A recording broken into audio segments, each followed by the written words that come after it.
Unang pagkakalas ng liempo at porta. Doon na sa wasak tirahin. Doon mo na sa wasak yan. Yan. O yan. Para di ka na mahirapan. Yan. Dire-diretso na yan.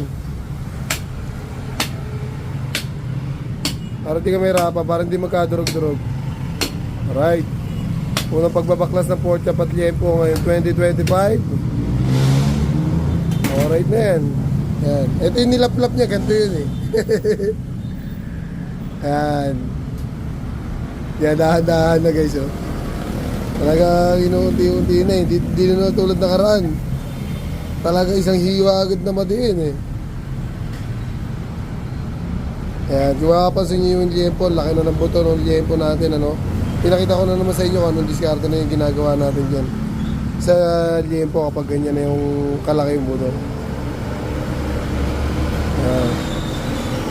Yun. Yun, dali. Alright.